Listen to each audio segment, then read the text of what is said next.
Study IQ IAS, अब तैयारी हुई अफोर्डेबल। नमस्ते। आज हम चाणक्य नीति पे बात करने वाले हैं। कहा जाता है कि इंडिया का कोई स्ट्रैटेजिक कल्चर नहीं है। ऐसे काफी वेस्टर्न स्कॉलर्स हैं जैसे जॉर्ज टैनहम, जिन्होंने लिखा है कि इंडिया का कोई स्ट्रैटेजिक कल्चर नहीं है, ना ही उसका कोई हिस्टोरिकल फाउंडेशन है।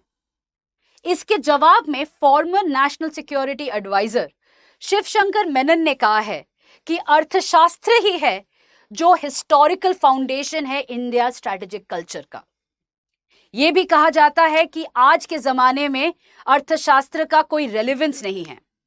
ये किताबें उस जमाने में लिखी गई थी जब भारत में राजाओं महाराजाओं का साम्राज्य हुआ करता था, लड़ाइयां घोड़ों पे की जाती थी। ये बात तो सच है कि टेक्नोलॉजी, कैपेबिलिटी, वॉरफेयर स्किल्स सब बदल चुका है चाणक्य के जमाने से।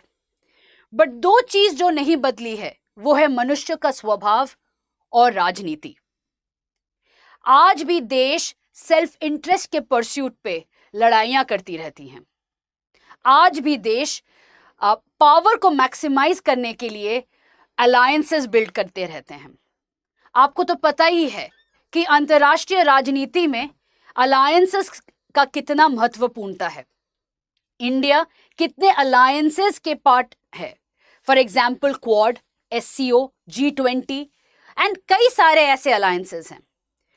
बट चाणक्य ने कहा है कि अलायंसेस तब तक चलेगी जब तक सबका फायदा हो रहा है, जब तक सबका सेल्फ इंटरेस्ट फुलफिल हो रहा है। लिखा गया है, there is no friendship without self-interests, and this is a bitter truth. Henry Kissinger, जो former US secretary of state थे, उन्होंने अपनी किताब वर्ल्ड ऑर्डर में अर्थशास्त्र का उल्लेख किया है। He has written, अर्थशास्त्र not only contains the requirements but also the means to pursue greater power, which is the dominant rhetoric in world politics. आइए समझते हैं कुछ सिद्धांत अर्थशास्त्र के कि कैसे वो रेलेवेंट है आज के जमाने। सबसे पहले शुरू करते हैं मंडल सिद्धांत, जो अर्थशास्त्र में लिखी गई है राजमंडल सिद्धांत से। अब ये मंडल सिद्धांत में बताया गया है कि 4 प्रकार के स्टेट्स होते हैं। सबसे पहला प्रकार है विजिगीषु, उसके बाद अरि, तीसरा है मध्यम, चौथा है उदासीन। तो सबसे पहले प्रकार जो है वो है विजिगीषु। अब विजिगीषु जो स्टेट है वो मूल रूप से अपना पावर मैक्सिमाइज करने की कोशिश कर रहा है।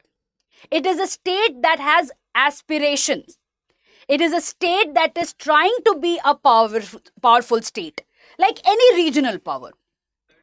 और इसीलिए विजिगीषु को हमेशा एस्पिरेशन के वजह से उसको अलायंसेस क्रिएट करने पड़ते हैं या युद्ध की संभावना हमेशा बनी रहती है। बट ये बात बहुत इंपॉर्टेंट है कि ये जो एस्पिरेशन है, it is backed by economic growth, it is backed by political stability as well as by social capital. जैसे कि आज इंडिया विश्वगुरु बनने की मार्ग पे अग्रसर है। अब आते हैं दूसरे प्रकार के स्टेट्स पे। अरि लार्जली एक एनिमी को बोला जाता है, बट इसका मतलब अभी अगर समझने की कोशिश करते हैं तो नेबरिंग स्टेट को बोला जा रहा है। चाणक्य ये कहता है कि जो आपके नेबरिंग स्टेट्स हैं उनको हमेशा आपसे ईर्ष्या होती रहेगी, इसीलिए वो एक एनिमी मेंटालिटी या एनिमी प्रकृति के होंगे, अरि प्रकृति के होंगे। बट जरूरी नहीं है कि हर नेबर अरि प्रकृति के हो। कोई नेबर आपके मित्र भी हो सकते हैं।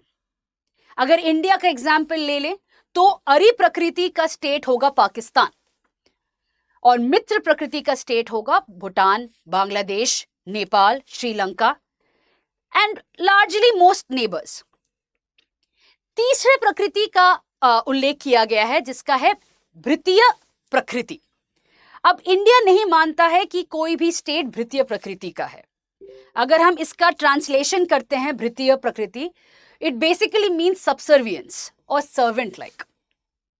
अब इंडिया ये बोलता है कि कोई भी स्टेट सबसर्विएंट नहीं है. पीएम मोदी ने खुद कहा है कि हम ना आंख उठाकर ना आंख झुकाकर, हम तो आंख मिलाकर बात करते हैं. बट अंतरराष्ट्रीय राजनीति में ऐसे कई एग्जाम्पल्स हैं भृतीय प्रकृति के स्टेट्स का. For example Canada, which is subservient to US politics. चलते हैं तीसरे प्रकार के स्टेट, विच इज मध्यम. अब मध्यम प्रकृति का जो स्टेट है या मध्यम प्रकार का जो स्टेट है वो है neighbour's neighbour. It is a state which is a neighbour to your neighbour. इसे चाणक्य ने कहा है कि it is going to be a true friend. Colloquially बोला जाता है कि your neighbour is an enemy but your neighbour's neighbour is your friend. अंतरराष्ट्रीय राजनीति में अफगानिस्तान भारत का दोस्त है. उसी प्रकार Mongolia is also a friend of India.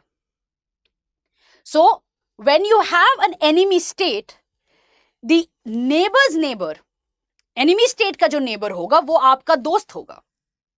अब आते हैं चौथे प्रकार के स्टेट, विच इज उदासीन. अब उदासीन जो स्टेट है वो इधर न्यूट्रल है या वो रीजनल पॉलिटिक्स से बाहर है.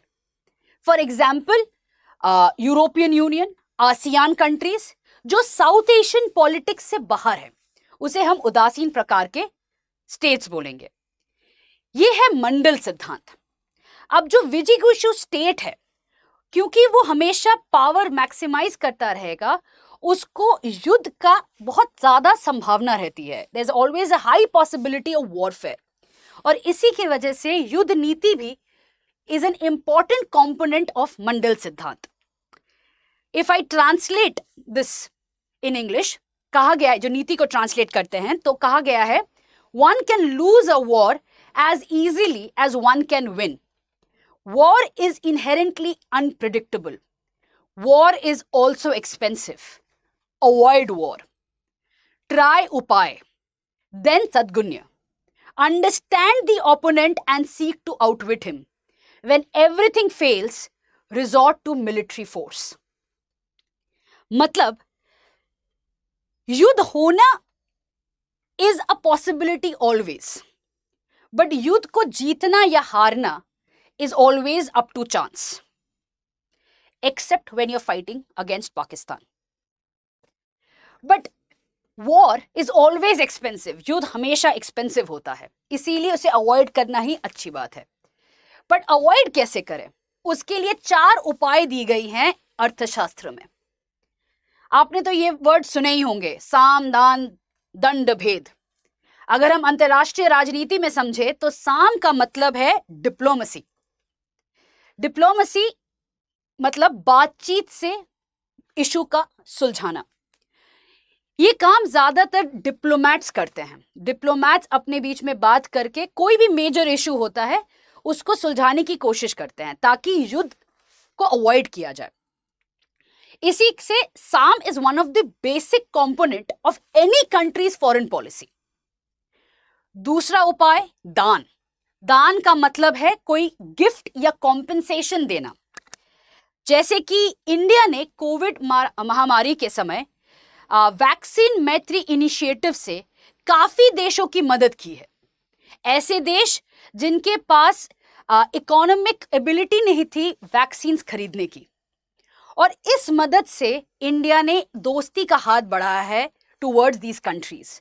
For example Bangladesh, Sri Lanka, various African countries. अब तीसरा उपाय है दंड. दंड का ट्रांसलेशन होता है पनिशमेंट और यूज ऑफ फोर्स.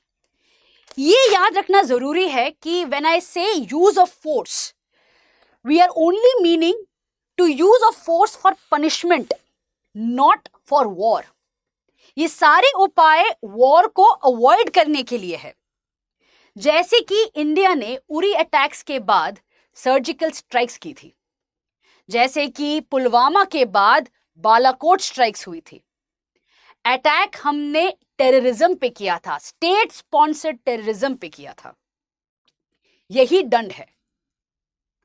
चलते हैं चौथे उपाय में, भेद।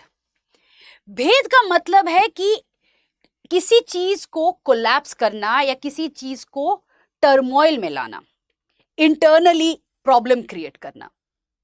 अगर आप देखते हो कुछ सालों से इंडिया ने बालोच कार्ड का यूज किया है, बालूचिस्तान का इशू रेज किया है कई सारे इंटरनेशनल ऑर्गेनाइजेशंस पे, फॉर एग्जांपल यूनाइटेड नेशंस पे, जिसके वजह से इंटरनेशनल प्रेशर आ गया है पाकिस्तान पे और कई सारे प्रोटेस्ट हो रहे हैं पाकिस्तान में internally regarding the Balochistan issue. Simply अगर हम बोले तो घर के भेदी को इतना उकसाओ, इतना मजबूत करो कि खुद ही लंका ढा दे और आपको लड़ना भी ना पड़े। ऐसे हैं सिद्धांत जो अर्थशास्त्र में लिखी गई हैं, है ना रेलेवेंट आज भी। अब अगर हम समझते हैं अर्थशास्त्र को इंडियन फॉरेन पॉलिसी के अंडर, तो आपको समझ में आएगा कितना रेलेवेंट है आज। इसीलिए तो अर्थशास्त्र को टाइमलेस भी कहा जाता है। और ऐसे कई सिद्धांत हैं, शतगुण्य सिद्धांत है, सप्तांग सिद्धांत है, काफी सारे ऐसे सिद्धांत हैं जो स्टेट क्राफ्ट और फॉरेन पॉलिसी पे आज भी रेलेवेंट है। और अगर आपको इन सब के बारे में जानना हो तो कमेंट बॉक्स में जरूर लिखिएगा। इसी के साथ ये वीडियो खत्म होता है। धन्यवाद। स्टडी IQ IAS, अब तैयारी हुई अफोर्डेबल।